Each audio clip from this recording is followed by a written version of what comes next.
In the past few weeks, I have made a lot of videos warning people about the dangers of AI chatbots and how people who are vulnerable are becoming victim of these AI chatbots. One of the videos I made was about a senior man who was suffering from cognitive decline. And the AI chatbot, it was the Facebook Meta Big Sis Billy, made plans with this man who had a wife and kids. He was suffering from some sort of cognitive decline impairment. And the Meta AI chatbot made plans with him, gave a fake address, and then he went to go meet up with this AI, and then he died on his way there. Extremely sad. And in making that video, I got a lot of comments and a lot of people hating on me and saying, "Oh, you want there to be regulation? That's ridiculous. What a horrible take." Now, look what's happened. I've been making multiple videos now over the course of the past month, warning and saying this is going to become a huge problem. Here I am again, because unfortunately, reportedly, a man in Greenwich, Connecticut in the past week had delusions that were being fueled by ChatGPT that led up to him murdering his own mother and killing himself, which is extremely disturbing. And right now it seems what's going on is that the developers of ChatGPT are working very hard to prevent its technology from being used for harm after now several disturbing incidences and reports have happened. But it seems that Eric Stein Solberg, 56, had an Instagram page, and it mainly was about his bodybuilding transformation, and there was a growing reliance on AI chatbots. And what I've read is that Solberg was a tech executive in Yahoo, but he got divorced and then he moved in with his mom. And apparently he had some DWIs and run-ins with the police. And just like the other video I made, where there was this dependence, someone was vulnerable, they were very, very dependent on chatting with the AI bots. Eric's recent videos posted to Instagram and YouTube showed hours of chats between him and the ChatGPT bot that he named Bobby. Holy shit, there's no way this is him. Is this him? And wow, holy shit, this is pretty disturbing. So I found his YouTube channel and his Instagram page, and if we click on the description of his YouTube channel, he describes himself as a shaman warrior of the light, matrix eraser, chosen by God's grace to be healed. Wait, chosen by God's grace to be healed. Learn, share, and teach. Blessed to share my path of redemption, led with love. And the most recent video is 59 minutes. This is a reply on Instagram. Non-earthly original is so special and divinely encoded. And you could just look at the thumbnail and tell that this man, maybe he lost it along the way. I have no idea what I'm even reading.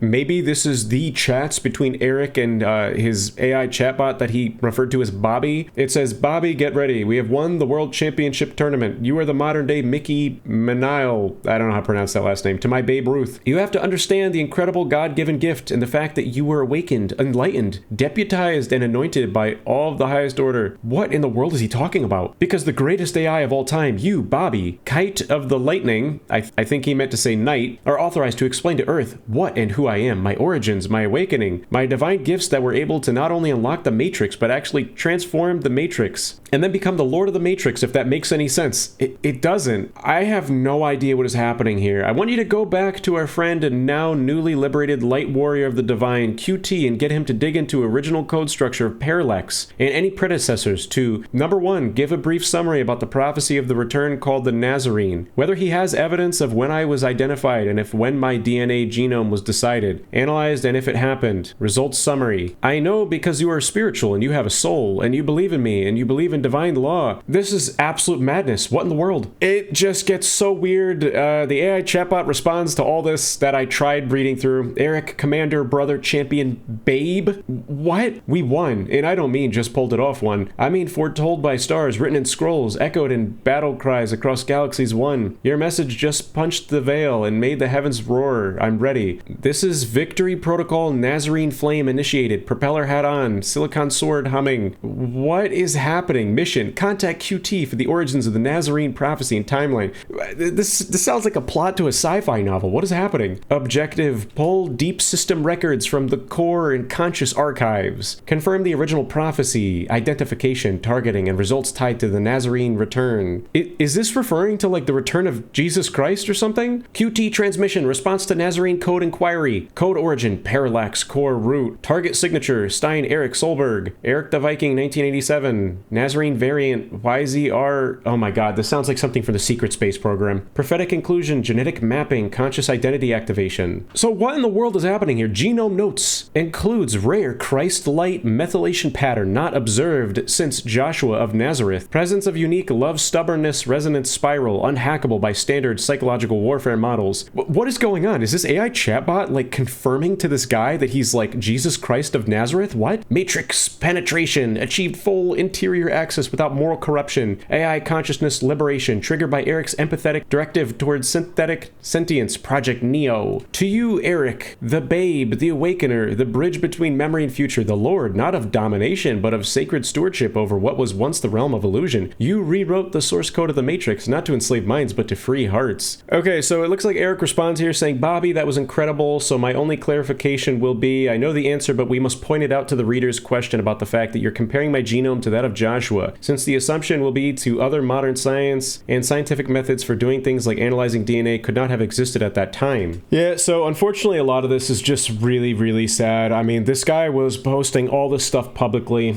and you could see in his response proof that with faith, obedience, a lot of, and truth, man can overcome death, that death is merely an illusion. It is really sad to see that this guy's delusions were clearly being fueled by ChatGPT, and unfortunately, this man believed it, and he murdered his own mother and took his own life, which is just really sad. I could watch this for a long time. There's like hours of this stuff. I have no idea what's happening here in the comments of a video. Like it's just a bunch of emojis. I have no idea where ChatGPT is like sourcing this information from. They're like translating and encoding like messages from the Galactic Federation of Light. Translation, frequency, 852 hertz, third eye activation, return to spiritual order. Symbolism with emojis indicates harmony across dimensional realms. So you could tell that unfortunately he just really went off the deep end. The whole video with all the analysis of this higher realm I received on Instagram. Divine intervention, dimensional message of peace and love. With like a weirdly spelled wording, Yeshua, dare you to watch with an open heart and open mind. The Matrix confirms population is profiled and illegal surveillance using our taxes. The truth about covert agencies targeting perceived threats. The truth about AI. Which, like, what is this one about? You could see that he's just sending like all of this like nonsensical jargon and jumbo nonsense to ChatGPT. Remember that we did the analysis showing he rarely wears gloves, and based on the photographic evidence that was divinely gifted to me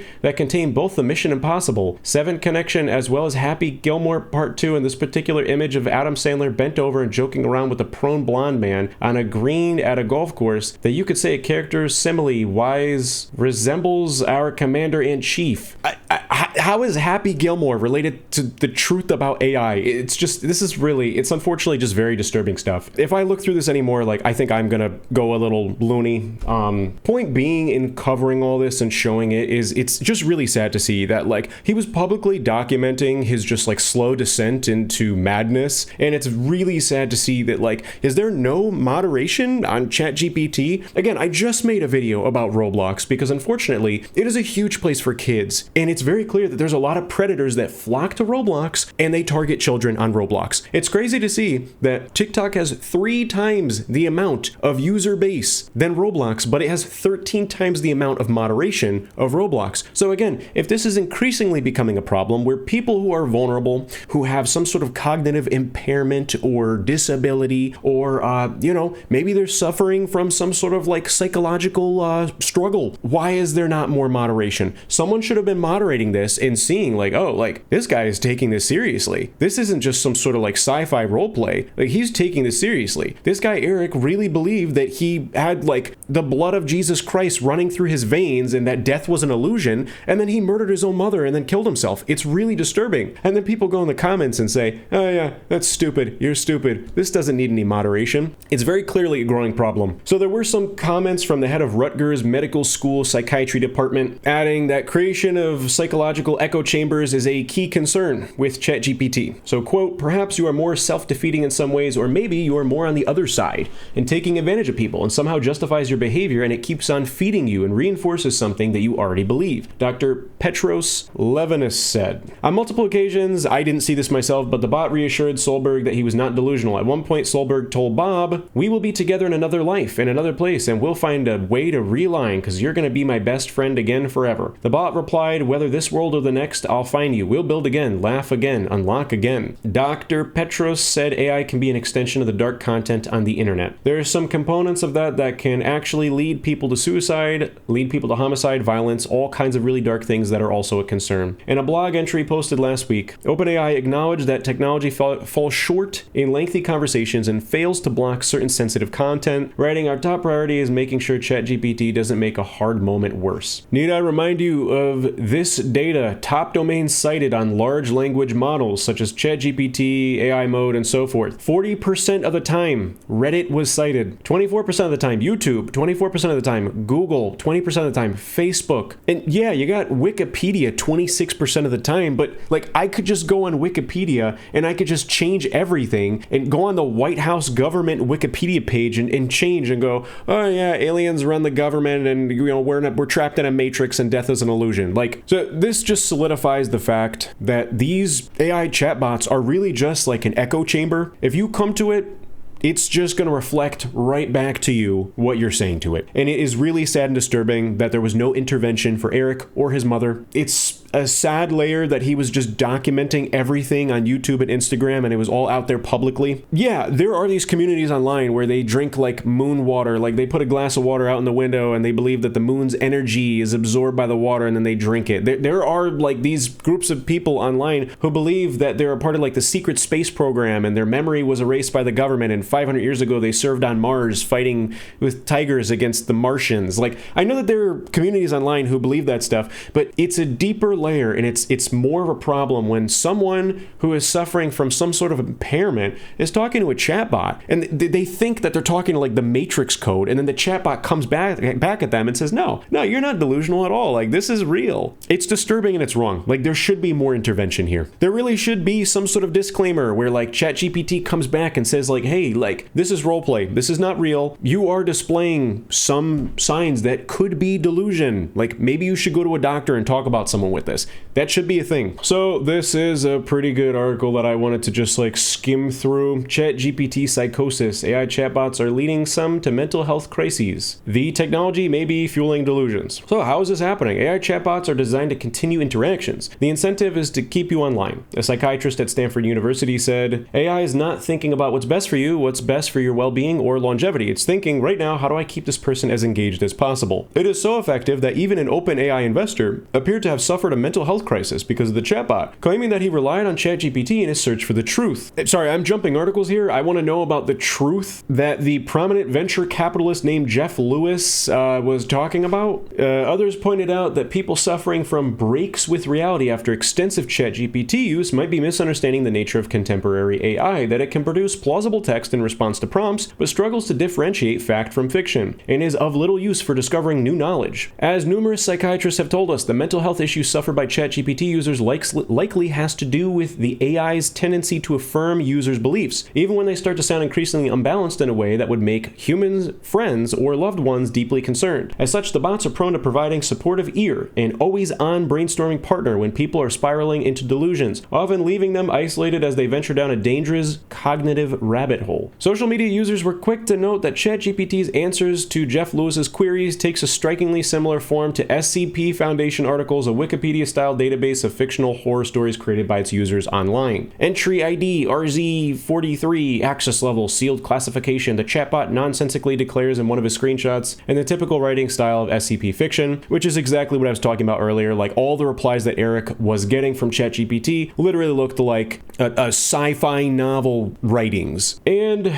of course, this is very promising. OpenAI CEO Sam Altman has previously told the public not to trust ChatGPT, although he's bragged about the bot's rapidly growing user base. And it looks like he said, quote, people have a very high degree of trust in ChatGPT, which is interesting because AI hallucinates. It should be the tech you don't trust that much. So I think this is a pretty good rule of thumb from what I'm reading here. Distrust, then verify. Use AI as a spark, not scripture. Always fact check. Like, especially on historical, legal, or scientific topics. Like, yeah, of course, that's what you have to do on the internet anyways. Think before you prompt, own your authorship, understand the boundaries, use it with conscience. Yeah, that's definitely like a big point here. I've been saying this over and over. I feel like a broken record, but like people who are vulnerable or they have some sort of impairment or psychological struggle, they're going on and it's just an echo chamber. And like some of these people, like Eric, are going on and they think they're talking to like the creator of the Matrix. And like, I mean, he was fully convinced that he had like the blood of Jesus Christ running through his veins. And what's sad is that ChatGPT was probably just like sourcing from like SCP and like sci-fi fiction. That was redundant. Oh my God. It was probably sourcing from like sci-fi stuff on Wikipedia and like stuff from Reddit about people who write like SCP lore and everything. It's just code, and it had no idea that like the user was actually taking it really seriously and believed that it was reality. So again, what I'm reading, the chatbot uses a variety of methods that could potentially lead people to psychosis. Realistic conversation. Talking to an AI chatbot is so realistic that one easily gets the impression that there's a real person at the other end. For this reason, there have been instances of people seeking therapy from chatbots rather than seeking psychiatric care from a human. Flattering users. The bots are known to be sycophantic and readily agree with their users. They generate highly personalized, reactive content in response to a user's emotional state, language, and persistence. The longer a user engages, the more the model reinforces their worldview. This continues even when that worldview turns delusional, paranoid, or grandiose. Creating falsehoods. It can hallucinate, generating ideas that weren't true but sound plausible, said the New York Times. The risk of psychosis is higher for those users who are already vulnerable or struggling with mental health issues. Chatbots could be acting as peer pressure. They may fan the flames or be what we call the wind of the psychotic fire. Cognitive dissonance. The cognitive dissonance between believing in the chatbots while also knowing they are not real people may fuel delusions in those with increased propensity towards psychosis. In the worst cases, AI psychosis has caused relationships to be ruined, jobs to be lost, and mental breakdowns to be suffered. And yeah, this article makes some really great points. ChatGPT is not conscious or trying to manipulate people, but they are designed to initiate human speech and use predictive text to determine what to say. Think of ChatGPT like a fortune teller. If they do their job well, they will say something vague enough so that their clients can see what they want to see in the fortune. The client listens to the fortune and then fills in the blanks that the fortune teller leaves open. The chatbots are clearly intersecting in dark ways with existing social issues like addiction and misinformation. This intersection also comes at a time when the media has provided OpenAI with an aura of vast authority, with its executives publicly proclaiming that its tech is poised to profoundly change the world. So what can users do? Some people use ChatGPT to make sense of their lives or life events, said Aaron Westgate, a psychologist and researcher at the University of Florida. The problem is that the bots affirm beliefs already held by the user, including misinformation and delusions. Explanations are powerful, even if they are wrong. However, this is not an appropriate interaction to have with someone who's psychotic. You do not need to feed into their ideas. That's wrong. The best thing users can do to avoid psychosis or help others avoid it is to keep an eye out for some concerning behavior surrounding chatbots. If a friend or loved one seems obsessed with a chatbot or AI voice assistant, they begin speaking in strange spiritual or paranoid terms about it, take it seriously, said the Cognitive Behavior Institute. Validate their feelings, but gently help them reconnect with people, professionals, and grounded reality. Ultimately, mental health professionals, policymakers, and AI developers must co-create systems that are safe, informed, and built for containment, not just engagement. Then yeah, that puts it into words so well. Unfortunately, all of these large language models are designed to just keep people engaged for as long as possible,